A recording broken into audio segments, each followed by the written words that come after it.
दोस्तों, आज मैं जिस मूवी को आपके सामने लेकर आया हूँ, अगर मैं उसका इंट्रो देने लगा तो पूरी वीडियो इसमें ही खत्म हो जाएगी।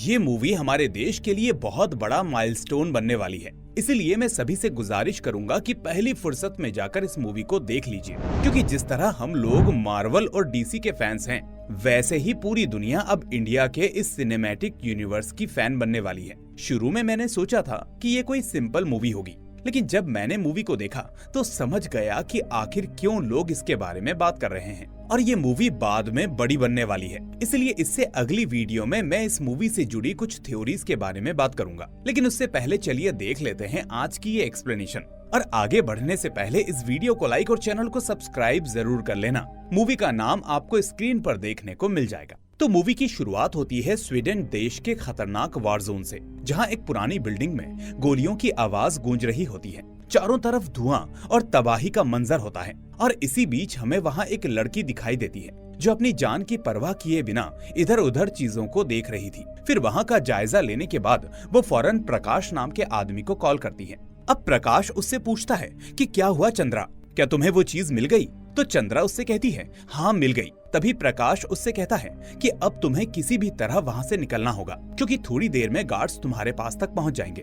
अब उसका ऐसा कहना ही था कि अचानक एक लेडी गार्ड चंद्रा की ओर बढ़ती है, शायद उसे खत्म करने के इरादे से, लेकिन फिर भी चंद्रा वहाँ से भाग निकलती है। अब यहाँ पर हैरानी की बात ये थी कि उस बिल्डिंग के बाहर सैकड़ों गार्ड्स तैनात थे, लेकिन फिर भी वो सबको छका कर वहाँ से निकल आती है, और सीन यहीं पर कट हो जाता है। फिर अगले सीन में हम चंद्रा को देखते हैं, जो अभी अभी इंडिया पहुंची थी। हम नोटिस करते हैं कि वहां एयरपोर्ट पर प्रकाश भी उसका इंतजार कर रहा होता है, जिसको देखते ही चंद्रा सवाल करती है कि मुझे यहाँ क्यों बुलाया गया है। तो प्रकाश कहता है कि ये तो मुझे भी नहीं पता, उन्होंने बस इतना कहा कि तुम्हें बुलाया जाए, बाकी वो बाद में बताएंगे। अब वहाँ से निकलते वक्त हम देखते हैं कि इन दोनों के साथ वहाँ का लोकल ड्राइवर भी होता है, जिसका नाम था कुमार। फिर प्रकाश चंद्रा को एक बूढ़े आदमी के पास लेकर जाता है, और उसे देखकर ऐसा लगता है जैसे चंद्रा उसे पहले से जानती थी। अब वो बूढ़ा आदमी उसे देखकर खुश होते हुए कहता है कि मुझे विश्वास ही नहीं हो रहा कि तुम अभी भी जिंदा हो। इसके बाद वो चंद्रा के लिए नकली आधार कार्ड, पैन कार्ड, पासपोर्ट बनाने लगता है, और आखिर में जाते जाते उससे कहता है कि अगली बार जब तुम आओगी तो शायद मैं यहाँ ना रहूं, क्योंकि मेरा बेटा सब संभाल लेगा और आगे वो तुम्हारी मदद करेगा। इसके बाद प्रकाश चंद्रा को एक फ्लैट पर छोड़ देता है और सख्त हिदायत देता है कि अब से तुम यहीं रहोगी, और साथ में तुम्हें एक लो प्रोफाइल मेंटेन करना होगा। फिर वो जाते जाते कहता है कि एक बात और, किसी से फिजूल के झगड़ों में मत पड़ना, और किसी चीज की जरूरत हो तो कुमार को बता देना, वो सब लाकर दे देगा। इस तरह अब चंद्रा उस फ्लैट में एंटर करती है और साफ सफाई करना शुरू कर देती है। यहाँ उसे अपने लिए छुपा हुआ एक कमरा मिलता है, जिसमें पुरानी चीजें पड़ी होती हैं। फिर सफाई के बाद वो खिड़कियों को पुराने अखबारों से ढकने लगती है, ताकि कोई उसे बाहर से ना देख सके। लेकिन इसी बीच दूसरी खिड़की को बंद करते वक्त उसकी नजर सामने के फ्लैट पर पड़ती है, जहां एक लड़का उसको देखकर देखता ही रह जाता है। और सिर्फ वही नहीं, बल्कि उसको देखकर खुद चंद्रा भी कुछ देर के लिए वहीं खड़ी रह जाती है, और फिर होश आते ही खिड़की बंद कर लेती है। इसके बाद हमें उस लड़के के बारे में बताया जाता है, जिसका नाम था सनी। असल में कुछ दिन पहले उसका अपनी गर्लफ्रेंड से ब्रेकअप हो गया था, इसलिए आज वो लड़की उसकी बिल्ली सनी को वापस करने आती है। शायद सनी ने उसे गिफ्ट की थी। यहाँ हमें एक और बात पता चलती है कि वो बिल्ली असल में बहरी थी, यानी उसे कुछ सुनाई नहीं देता था। तो इस तरह उसकी एक्स गर्लफ्रेंड अपने नए बॉयफ्रेंड के साथ आकर बिल्ली लौटाकर वहाँ से चली जाती है। अब सनी की बात की जाए तो उसके साथ साथ उसके दो निकम्मे दोस्त भी होते हैं। ये तीनों बस मस्ती करते रहते हैं, फ्लैट पर पड़े रहते हैं, और कभी कभी दारू भी पी लेते हैं, जबकि पढ़ाई में इनका कोई ध्यान नहीं रहता। खैर, आज सनी अपने दोस्तों से कहता है कि हमारे सामने वाले फ्लैट में एक खूबसूरत लड़की आई है, चलो इसी बात पर पार्टी करते हैं। फिर क्या था, तीनों का प्रोग्राम शुरू हो जाता है। उधर दूसरी तरफ हम चंद्रा को देखते हैं, जो जल्दी ही एक रेस्टोरेंट में नौकरी हासिल कर लेती है, और वो भी रात की शिफ्ट में। अब एक रात सनी और उसके दोस्त शराब के नशे में पैदल घर लौट रहे होते हैं, और ठीक उसी रास्ते पर हमें एक ऑटो दिखाई देता है, जिसमें 3 लोग बैठे थे, और वो ऑटो भी रुका हुआ था। अब उन तीनों आदमियों में से सुंदर नाम का एक आदमी उस ऑटो के पीछे खड़े एक आदमी की ओर बढ़ता है और उसे नशीला इंजेक्शन देकर किडनैप कर लेता है। लेकिन इस बीच हम नोटिस करते हैं कि पास में खड़े सनी और उसके दोस्त इतने मस्त होते हैं कि इन्हें कुछ दिखाई ही नहीं देता।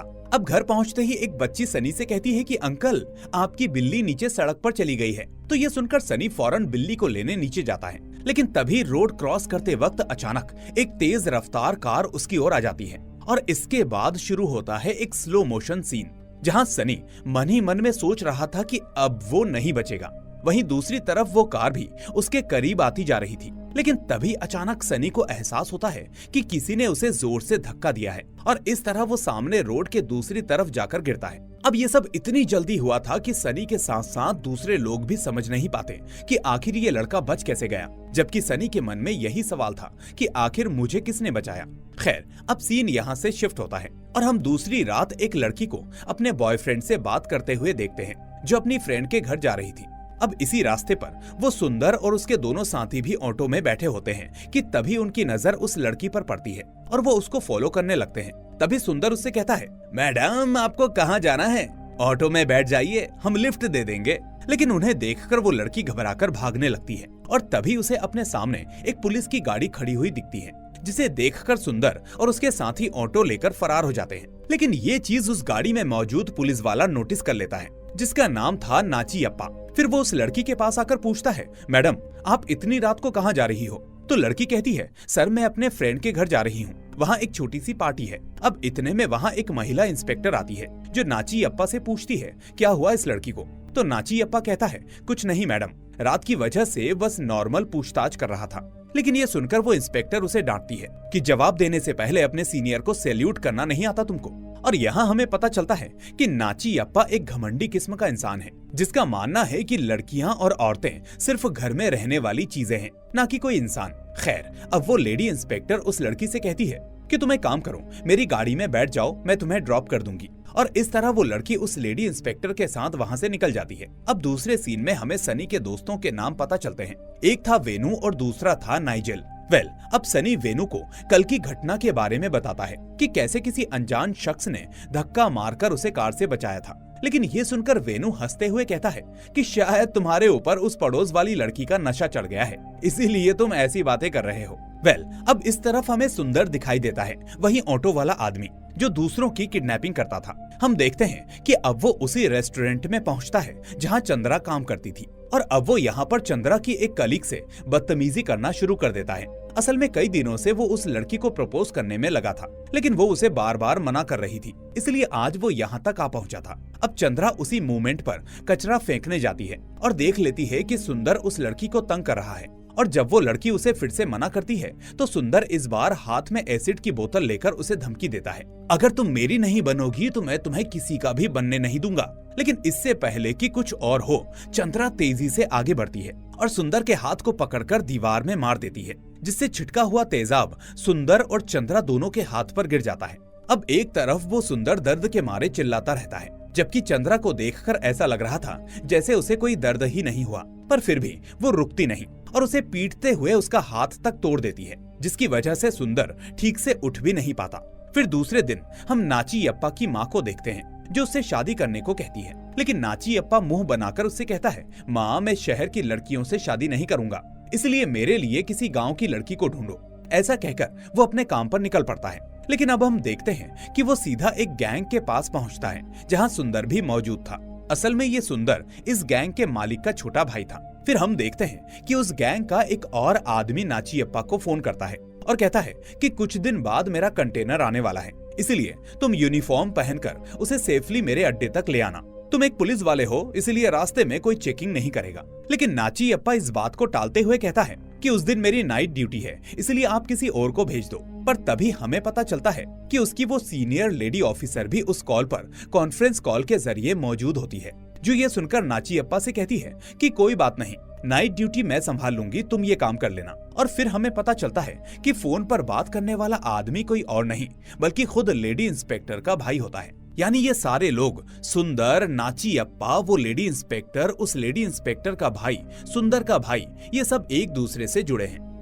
अब नाचियप्पा सुंदर को उस रात के बारे में बताते हुए डांटता है कि मैंने तुम्हें सारे पैटर्न बताए थे कि सीसीटीवी कहाँ है, उस लड़की से कैसे बर्ताव करना है, लेकिन फिर भी तुमने गलती कर दी। अब इस बीच उसकी नजर सुंदर के हाथ पर पड़ती है, तो वो उससे पूछता है कि ये तुम्हारे हाथ को क्या हुआ और ये टूटे फूटे कैसे पड़े हो। तभी एक दूसरा आदमी हंसते हुए कहता है कि अभी अभी एक लड़की ने इसे बुरी तरह से पीटा है। ये सुनकर नाचियप्पा उसे ताना मारता है मर्द हो या कुछ और, जो एक लड़की से मार खाकर आ गए, शर्म नहीं आती? तो सुंदर गुस्से में कहता है, अरे वो कोई आम लड़की नहीं है, अगर वो तुम्हारे सामने आएगी तो तुम्हारी भी हालत मेरी जैसी हो जाएगी। अब ये सुनकर नाची अप्पा का ईगो हर्ट हो जाता है और वो कहता है कि फिर तो मुझे अभी उस लड़की के पास ले चलो, देखते हैं उसमें कितना दम है। इस तरह अब सुंदर नाची अप्पा को रेस्टोरेंट ले जाता है और चंद्रा को दिखाता है कि इसी ने मुझे पीटा है। लेकिन उधर हम देखते हैं कि चंद्रा की हालत कुछ ठीक नहीं होती, इसलिए वो ऑटो लेकर कहीं जाने की कोशिश करती है। और तभी हम देखते हैं कि इसी शेयरिंग ऑटो में सनी भी बैठा हुआ होता है। अब सनी उसे देखकर उससे बात करने की कोशिश करता है कि तुम्हारा नाम क्या है, पहले कहाँ थी और कहाँ जा रही हो। और इसी बीच चंद्रा का जला हुआ हाथ देखकर वो हैरान भी हो जाता है, लेकिन इतने में चंद्रा फौरन अपना हाथ ढक लेती है। अब बातों बातों में सनी उसे अपने फ्रेंड की बर्थडे पार्टी का इनविटेशन देता है और उस दिन फ्लैट पर आने के लिए कहता है, जिस पर चंद्रा कहती है कि अगर समय मिला तो मैं जरूर आऊंगी। लेकिन फिर हम देखते हैं कि चंद्रा सचमुच उस रात पार्टी में पहुंच जाती है, जबकि सनी को यकीन नहीं था कि वो आ जाएगी। अब चंद्रा को देखकर सनी का दोस्त नाइजेल भी मंत्रमुग्ध हो जाता है। फिर पार्टी के दौरान सनी चंद्रा का हाथ देखता है तो नोटिस करता है कि जो हाथ जला हुआ था वो अब पूरी तरह से ठीक हो चुका है। इसी बीच चंद्रा सनी के फ्लैट पर पड़े आज के अखबार में उस बूढ़े आदमी की फोटो देखती है, जिसने उसके लिए नकली डॉक्यूमेंट्स बनाए थे। यहाँ उसे पता चलता है कि वो आदमी अब मर चुका है और उसका अंतिम संस्कार होने वाला है, जिसे जानकर चंद्रा थोड़ी उदास हो जाती है। लेकिन तभी अचानक नाची अप्पा और एक पुलिस वाला उस फ्लैट पर पहुंच जाते हैं, जहां चेकिंग के दौरान उन्हें थोड़ा नशीला आइटम भी मिलता है। अब सनी और उसके फ्रेंड नाची अप्पा को मनाने की कोशिश करते हैं कि सर ये बस एक छोटी सी बर्थडे पार्टी है, प्लीज इस बार देख लीजिए ना। लेकिन सच तो ये था कि नाची अप्पा का असली मकसद चंद्रा को आकर परेशान करना था और ये देखना था कि वो उससे कुछ कहती है या नहीं। इस तरह अब वो पार्टी में मौजूद लड़कियों की भी तलाशी लेने लगता है। लेकिन जब चंद्रा फिर भी चुपचाप खड़ी रहती है तो आखिर में नाची अप्पा कहता है, वॉल्यूम कम करके पार्टी करो, और ऐसा कहकर वो वहाँ से चला जाता है। इसके बाद चंद्रा पार्टी खत्म होने पर सनी को थैंक यू कहते हुए अपने फ्लैट की ओर चल पड़ती है और तभी सनी का फ्रेंड नाइजेल जानबूझकर उसे ड्रॉप करने के बहाने उसके फ्लैट की ओर चल देता है, जिससे सनी को जलन होने लगती है। यहाँ हम देखते हैं कि नाइजेल उस फ्लैट में घुसने की कोशिश करता है और ये सीन यहीं पर कट हो जाता है। इसके बाद अगली सुबह सनी के पास नाइजेल की माँ का फोन आता है, जो उसे पूछती है कि नाइजेल कहाँ है, उसे कब से कॉल कर रही हूँ, फोन ही नहीं उठा रहा। तभी सनी को याद आता है कि वो तो चंद्रा के फ्लैट पर गया था और अभी तक आया नहीं, इसलिए अब वो फौरन जाकर चंद्रा के फ्लैट का दरवाजा खटखटाता है, जबकि चंद्रा अंदर से ही चिल्लाती है कि यहाँ कोई नहीं है सनी, तुम जाओ। ये सुनकर सनी निराश होकर लौटने लगता है। लेकिन तभी हम नोटिस करते हैं कि जिस प्रकाश नाम के आदमी ने चंद्रा को एयरपोर्ट पर रिसीव किया था, वो अब चंद्रा के फ्लैट पर आता है और चंद्रा उसका स्वागत करती है। और ये चीज वहाँ मौजूद सनी भी देख लेता है और सोच में पड़ जाता है कि आखिर ये बंदा कौन है, चंद्रा ने मुझे नहीं बुलाया और फिर इसे क्यों अंदर बुला लिया। अब यही सोचते हुए वो वापस से अपने फ्लैट पर पहुंचता है, जहां वेनु उसे नाइजेल के भेजे हुए वॉइस मैसेजेस सुनाता है, जिसमें वो कहता है कि मैं किसी जगह पर फंसा हुआ हूँ, इसलिए अगर तुम दोनों यहाँ आओगे तो अच्छा होगा। अब वेनु इस चीज को हल्के में लेता है, लेकिन सनी को शक होने लगता है कि क्या नाइजेल खतरे में है। अब थोड़ी देर बाद चंद्रा खुद सनी के फ्लैट पर पहुंचती है और सनी को पास बुलाकर उससे माफी मांगती है कि जब तुम मेरे पास आए थे तब मैं बहुत नींद में थी और वैसे भी तुम्हारा दोस्त नाइजेल कल रात ही मेरे फ्लैट से चला गया था। ये कहकर अब चंद्रा चली जाती है, लेकिन सनी वेनु के पास पहुंचकर कहता है कि मुझे शक है नाइजेल जरूर चंद्रा के फ्लैट में ही है और उसने ही नाइजेल के साथ में कुछ गड़बड़ की होगी, क्योंकि ये लड़की पहले से ही बहुत अजीब है। फिर जब रात होने पर चंद्रा अपने काम के लिए निकलती है तो सनी चुपके से उसका पीछा करने लगता है। उधर नाइजेल पुलिस की गाड़ी से अपने फ्लैट पर पहुंचता है और वेनु को बताता है कि कल रात पुलिस ने मेरी जेब में नशे का पैकेट देख लिया था, इसलिए वो लोग मुझे पुलिस स्टेशन ले गए और रात को वहीं रखा। दूसरी तरफ हम देखते हैं कि सुंदर और उसके दोस्त ऑटो में बैठे होते हैं, जो कि हाथ में इंजेक्शन लिए चंद्रा को बेहोश करके उसे अपने साथ में ले जाने के लिए वहां आए थे। इसलिए अब चंद्रा जैसे ही ऑटो के पास पहुंचती है तो सुंदर के दोस्त उसे इंजेक्शन लगा देते हैं। फिर वो उसे जबरदस्ती ऑटो में डालने की कोशिश करते हैं, लेकिन इस बीच अचानक ऑटो की रॉड बेकाबू हो जाती है और यहाँ पर सनी, जो कि अब तक चंद्रा का पीछा कर रहा था, वो ये सब देखकर चीखता है कि कौन हो तुम लोग, उस लड़की को छोड़ो। लेकिन सुंदर और उसके साथी चंद्रा के सिर पर वार करके उसे ऑटो में घसीट कर ले जाते हैं। फिर दूसरे सीन में हमें एक डॉक्टर अपनी पोती के साथ दिखाई देता है, जहाँ पोती उससे कहानी सुनाने की जिद करती है। तो इस तरह वो डॉक्टर उसे एक प्राचीन कथा सुनाने लगता है और कहानी यहाँ से फ्लैशबैक में चली जाती है। असल में सदियों पहले ये शहर एक जंगल था जहाँ एक राजा रहता था। उसके महल के पास काली माता का एक छोटा सा मंदिर था और वो राजा उसका बड़ा भक्त था। अब उसी जंगल में कई आदिवासी भी रहते थे, जिनमें एक छोटी बच्ची थी जो हमेशा राजा को मंदिर में जाते देख एक्साइटेड होती थी कि आखिर वहाँ पर क्या है। इसलिए इस बीच राजा जब भी उस मंदिर में जाता था तो उस लड़की के साथ साथ कबीले के बाकी बच्चे भी हमेशा उसे छुपकर देखा करते थे। साथ ही राजा और उसके परिवार के अलावा सभी को मंदिर के पास जाने की मनाही थी। लेकिन इतने पर भी एक दिन वो बच्ची अपने दोस्तों के साथ मंदिर के पास पहुंचती है और वहां रखा एक छोटा सा घुंघरू उठाकर उसे अपने इलाके के मंदिर में लाकर रख देती है। फिर जब ये बात राजा को पता चलती है तो वो गुस्से में आकर आदिवासियों के घरों को जला देता है और उनके मंदिर को भी नष्ट कर देता है। इसके बाद वो एक एक करके कई लोगों को मार डालता है, जिस वजह से कुछ लोग जान बचाकर एक गुफा में जाकर छुप जाते हैं। लेकिन तभी हम देखते हैं कि वो बच्ची गुफा में भटकती हुई आगे पहुंच जाती है, जहां उसे एक मूर्ति दिखती है जिसका सर कटा हुआ था। अब यहाँ उसे कुछ अजीब सी शक्ति महसूस होती है और तभी कुछ चमगादड़ आकर उसे काट जाते हैं। उधर इतने में राजा के सैनिक आकर पूरे कबीले वालों को पकड़ लेते हैं, जबकि होश आने पर वो बच्ची अब गुफा से बाहर निकल आती है। अब राजा के सैनिक आदिवासियों को टॉर्चर करते हैं, लेकिन जब वो बच्ची अपनी फैमिली को बचाने के लिए वहाँ पहुँचती है तो सेनापति उसका पेट भाले से गोद देता है, जिससे उसकी मौत हो जाती है और फिर उसके माँ बाप फूट फूट कर रोने लगते हैं। लेकिन तभी अचानक एक चमत्कार होता है और वो बच्ची असल में मरती नहीं। सभी देखते हैं कि वो वही भाला उठाकर खड़ी हो जाती है और ये चीज राजा और उसके बाकी लोगों को डरा देती है कि आखिर उस लड़की में ये शक्तियां कैसे आ गई। लेकिन जब तक वो कुछ कर पाते इतने में वो बच्ची अपने दांतों से उनके गले को काटकर सबको मार डालती है। लेकिन मरने के डर से वो सेनापति उल्टा उस बच्ची के माँ बाप को उसकी आंखों के सामने मार देता है, जिसके बाद वो बच्ची सेनापति को भी मार देती है। अब मरने से पहले उसकी माँ कहती है कि देवी माँ ने तुम्हें एक शक्ति दी है, इससे लोगों की भलाई करो, जाओ। इसके बाद लोगों ने उसका नाम रखा नीली, जो सदियों से जिंदा है और आज भी पृथ्वी पर मौजूद है। अब सीन उस कहानी से बाहर प्रेजेंट में आता है, जहाँ सुंदर और उसके दोस्त चंद्रा को एक सुनसान जगह पर ले जाते हैं। लेकिन जो चंद्रा पब्लिक प्लेस पर शांत थी, वो अब उन्हें अपना असली रूप दिखाती है और एक एक कर सुंदर के सारे दोस्तों के गले काटकर उनका खून पी लेती है। इस बीच पीछा कर रहा सनी भी ये सब अपनी आंखों से देख रहा होता है, जो डर से बेहोश होकर गिर पड़ता है। इसके बाद सीन वापस से उस डॉक्टर और उसकी पोती पर आता है, जिसे वो नीली की कहानी सुनाना जारी रखता है। वो कहता है कि एक दिन एक आदमी ने अपनी रिसर्च से नीली की कमजोरी ढूंढ ली, जिसके बाद उसने उसे पकड़ने की कोशिश की। इसके लिए उसने नीली को ढूंढकर उसके दिल में लोहे का चाकू घोंप दिया और उसे मार दिया। अब ये सुनकर वो पोती पूछती है कि दादाजी, क्या नीली उस दिन मर गई?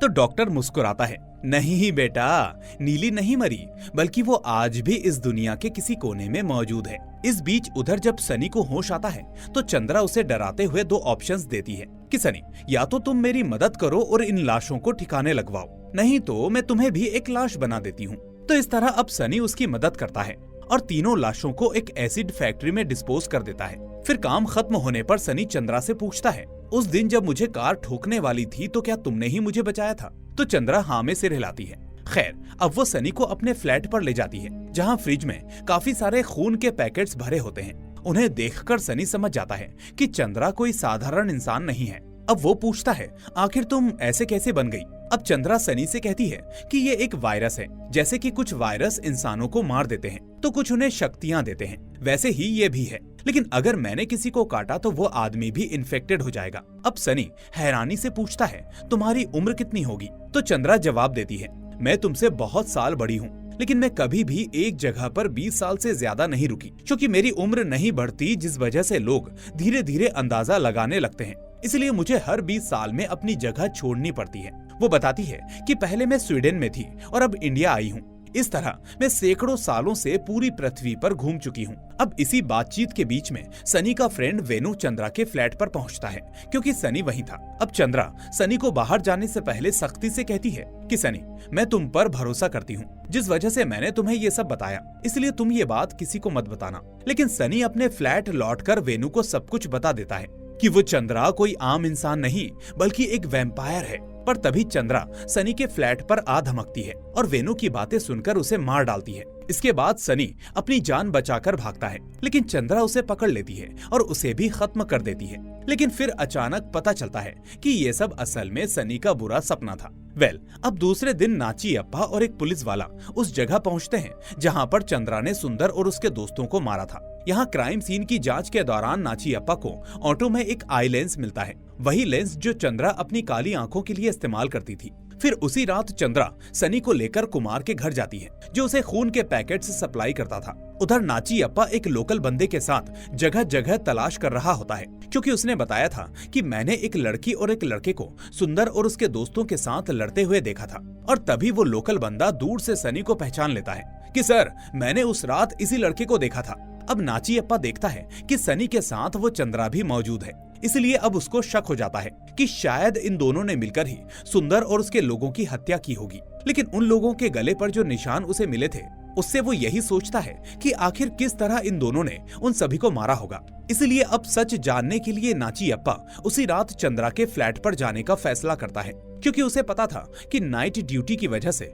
वो फ्लैट पर नहीं होगी। इस तरह अब तलाशी लेने पर उसे एक अलमारी में कई लेंस सेट्स मिलते हैं, जिसमें से एक लेंस गायब होता है। अब चेक करने पर उसे पता चलता है कि यहाँ से वही लेंस गायब है जो उसे क्राइम सीन पर मिला था। और इस तरह नाची अप्पा को यकीन हो जाता है कि चंद्रा और सनी उस रात वहाँ थे। उधर सनी अब चंद्रा से उसका असली नाम पूछता है, तो चंद्रा खुलासा करती है कि मेरा नाम नीला है। ये सुनकर सनी चौंक जाता है, क्योंकि उसने नीला की कहानियां पढ़ी थी, जो कि एक मिथक थी। लेकिन अब उसे पता चल चुका है कि ये एक हकीकत है। फिर वो पूछता है कि मैंने सुना था कि नीला को मार दिया गया था।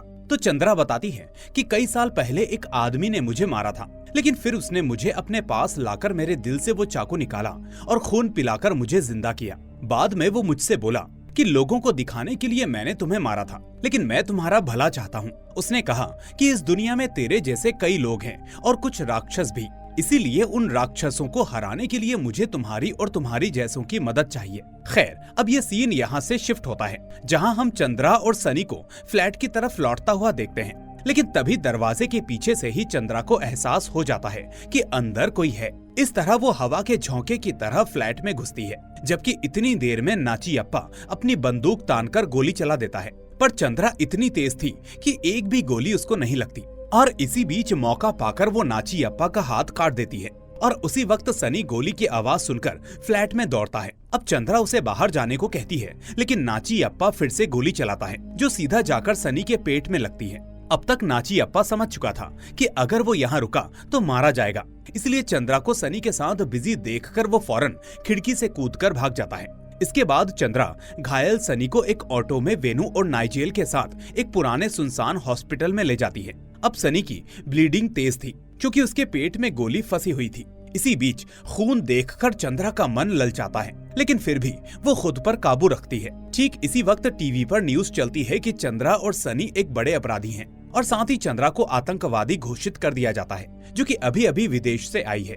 अब चंद्रा वेनु से कहती है कि जैसा मैं कहूँ वैसा करो, क्योंकि सबसे पहले हमें सनी की ब्लीडिंग रोकनी होगी। लेकिन वेनु इसके लिए मना करता है कि मुझे ये सब नहीं आता, इसलिए मैं सनी को असली हॉस्पिटल ले जाऊंगा। पर इतने में चंद्रा उसे एक हाथ से उठा लेती है, जिससे वेनु और नाइजेल को समझ में आ जाता है कि वो सच में कोई साधारण लड़की नहीं है। इसके बाद चंद्रा प्रकाश को फोन करके सारी बात बताती है। फिर हम देखते हैं कि प्रकाश के पास मुथुन नाम का एक बड़ा आदमी होता है, जो इन सब का बॉस था। अब प्रकाश चंद्रा से कहता है कि सारे काम निपटाकर तुम फौरन यहाँ आओ, मुथुन ने तुम्हें बुलाया है। दूसरी ओर एक बार में टीवी पर चंद्रा और सनी की न्यूज चल रही होती है। तभी वो ऑटो वाला जिसने उन्हें हॉस्पिटल पहुंचाया था, वो उस न्यूज को देखकर पुलिस को उस पुराने हॉस्पिटल की लोकेशन बताने लगता है। लेकिन इसी बीच बार में मौजूद एक अनजान बंदा उसकी बातें सुन लेता है और फौरन उस जगह के लिए निकल पड़ता है। उधर हम देखते हैं कि एक मंत्री ये आदेश देता है कि फौरन उस लड़की को पकड़ो। वहीं अब नाची अप्पा अपनी माँ के साथ हॉस्पिटल पहुँचता है, क्योंकि उसका हाथ बहुत ही जख्मी था। पर तभी अचानक उसे छोटी छोटी आवाजें सुनाई देने लगती हैं, जैसे अपनी माँ की हार्ट बीट, दूर किसी बच्चे का रोना। लेकिन इतने में वो लेडी इंस्पेक्टर वहाँ आ जाती है, जो नाची अप्पा को थप्पड़ जड़ते हुए कहती है कि तुम्हारी वजह से वो दोनों भाग गए, वरना अब तक हम उन्हें पकड़ लेते। आखिर तुम्हें वहाँ अकेले जाने की क्या जरूरत थी? असल में ये पुलिस वाले और इस लेडी इंस्पेक्टर का भाई मानव अंगों की तस्करी करते हैं, इसीलिए इन्हें शक था कि शायद उन दोनों को इनके काम के बारे में पता चल गया होगा, जिस वजह से इन्होंने सुंदर और बाकी लोगों को मारा होगा। इसलिए अब इंस्पेक्टर उसे चेतावनी देती है कि अगर वो दोनों मीडिया तक पहुंचे तो हमारी वाट लग जाएगी, इसलिए अब तुम चुपचाप बैठो, मैं सब संभाल लूंगी। अब थोड़ी देर के बाद वही डॉक्टर जिसने अपनी पोती को नीला की कहानी सुनाई थी, वो नाची अप्पा को देखने हॉस्पिटल पहुंचता है। फिर वो उसके जख्मी हाथ को देखकर पूछता है कि क्या उस लड़की ने तुम्हें कहीं काटा है, क्योंकि लगता है इन्फेक्शन काफी फैल चुका है। अब नाची अप्पा हैरानी से पूछता है कि वो लड़की आखिर है कौन, तो वो डॉक्टर कहता है कि वो कोई साधारण इंसान नहीं है। हम कहानियों में पिशाच, शैतान, यक्षिणी के बारे में सुनते हैं ना, तो वैसे ही वो एक यक्षिणी है।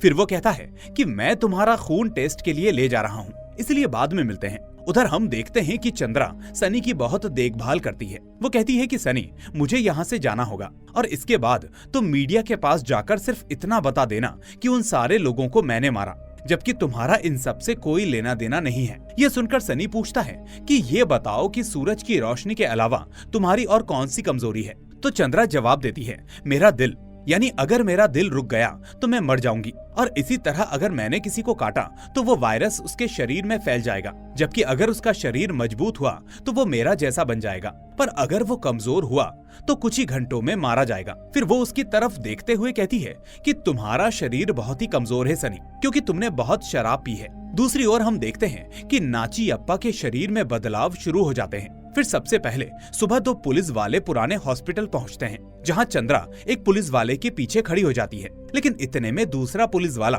पीछे से उसको गोली मार देता है। अब गोली चलाने वाला पुलिस वाला बाहर जाकर अपने सीनियर को फोन करता है, लेकिन तभी उसे एहसास होता है कि उसके आसपास कोई है। और तभी आता है इस मूवी का सबसे पहला इंटरेस्टिंग पार्ट, जहां हम चातन नाम के आदमी को देखते हैं। असल में इस चातन का किरदार टोबिनो थॉमस ने निभाया है, वही जिनको हमने मिन्नाल मुरली में देखा था। खैर, अब हम देखते हैं कि चातन के अंदर एक अजीब सी शक्ति है। वो लोगों के दिमाग को भ्रम में डाल सकता है, और इसी तरह वो एक पुलिस वाले को भ्रमजाल में फंसा देता है और दूसरे को घायल करके बेहोश कर देता है। इसके बाद वो अपनी शक्ति से चंद्रा के सिर से गोली निकालता है, जिससे चंद्रा फिर से जिंदा हो जाती है। अब थोड़ी देर बाद नाची अप्पा उसी पुराने हॉस्पिटल में पहुंचता है, लेकिन तब तक चंद्रा और बाकी लोग वहां से जा चुके होते हैं। लेकिन तभी उसकी नजर उन 2 जख्मी पुलिस वालों पर पड़ती है। उन्हें देखकर वो उनका गला काट देता है और उनका खून पीकर वहां से निकल पड़ता है। उधर चंद्रा और चातन जॉनी नाम के एक आदमी के पास जाते हैं,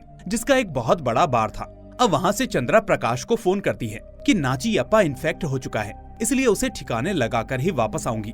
तो ये सुनकर प्रकाश चेतावनी देता है कि तुम अकेले उसे संभाल नहीं सकती, क्योंकि वो अभी अभी इन्फेक्ट हुआ है, इसलिए काफी ताकतवर होगा। तो तुम एक काम करो, मैं कुमार को तुम्हारे पास नया पासपोर्ट और टिकट लेकर भेजता हूँ, तुम फौरन वहाँ से निकल जाओ। अब इसी बीच वो लेडी इंस्पेक्टर उस पुराने हॉस्पिटल में पहुँचती है और उन दोनों मरे हुए पुलिस वालों को देखती है। लेकिन तभी वहाँ पर नाची अप्पा आता है और उसका भी खून पीकर उसे मार डालता है। इसके बाद वो जॉनी सभी को अपने बेसमेंट में भेज देता है, जिसके बाद चातन चंद्रा और सनी से कहता है कि मैं फिलहाल एक काम से जा रहा हूँ और चार्ली भी वहाँ मेरे साथ होगा, इसलिए तब तक तुम लोग अपना ख्याल रखो, अगर जिंदा रहे तो फिर मिलेंगे। अब दोस्तों, ये चार्ली कौन है ये हमें आगे पता चलेगा। उधर रात होने पर नाची अम्मा अपनी माँ को सामने बैठाकर कहता है, मैं एक भगवान हूँ और भगवान को कोई नहीं मार सकता, और इस तरह वो आखिर में अपनी माँ को भी मार डालता है। उधर बेसमेंट में चंद्रा सनी को अपने पुराने बॉयफ्रेंड की फोटो दिखाती है, जो हूबहू सनी जैसा दिखता था।